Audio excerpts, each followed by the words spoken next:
Good evening and welcome to the Business Day. I'm Javon Keys. The International Monetary Fund, IMF, says the current global growth projections could be further downgraded due to heightened risks. The IMF's chief economist, Pierre-Olivier Gourinchas, says projections show a 15% chance of a further lowering in the growth outlook.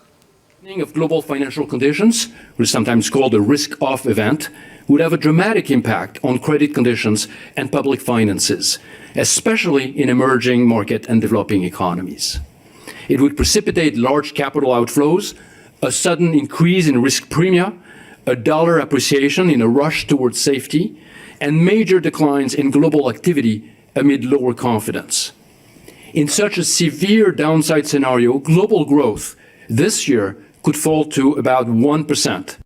Now, the current projections show growth for 2023 to be, it's rather being projected to be 2.8% for the global economy. Of course, that's a 0.1% downgrade compared to the outlook presented in January. Mr. Gourinchas says a number of economies could face greater risks. Nervous investors often look for the next weakest link, as they did with Credit Suisse, a globally systemic but ailing European bank. Financial institutions with excess leverage, credit risk, or interest rate exposure, too much dependence on short-term funding, or located in jurisdictions with limited fiscal space could become the next target. So could countries with weaker perceived fundamentals.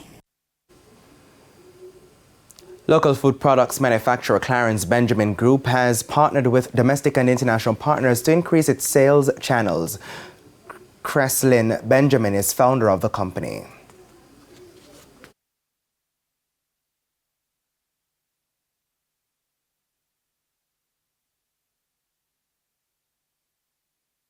We have developed a strategy, a full order fulfillment strategy, again with key suppliers in the UK market that will allow us to go direct to consumer.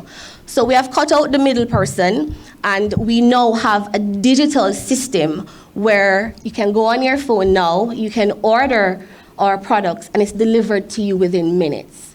Not only are we taking our standard sauces, seasonings and spices and frozen products through that model, we're now also looking at restaurant, which is a new innovation that we found coming out of the UK market.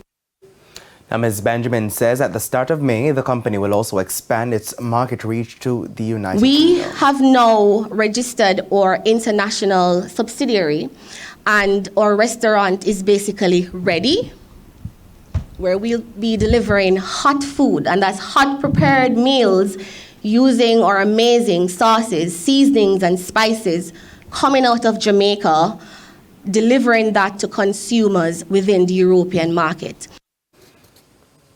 Let's head to the foreign currency market now. The US dollar is being sold for an average $153.25. $114.64 is the going rate for the Canadian dollar.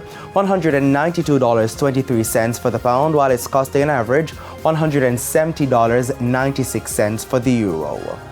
The JSE index fell by 1,446 points today, while the junior market index declined by 12 points. Leading the advances were MPC Caribbean Clean Energy, Cygnus Real Estate Financial Jamaican Dollar Shares, Radio Jamaica Limited or parent company, Siboney Group and Epley. While on the losing side were Jamaica Public Service 7% shares, AMG Packaging and Paper Company, MPC Caribbean Clean Energy US dollar shares and Epley 7.25% preference shares, as well as First Rock Real Estate Investments US dollar shares. And that's the Business Day. I'm Javon Keys. Good evening.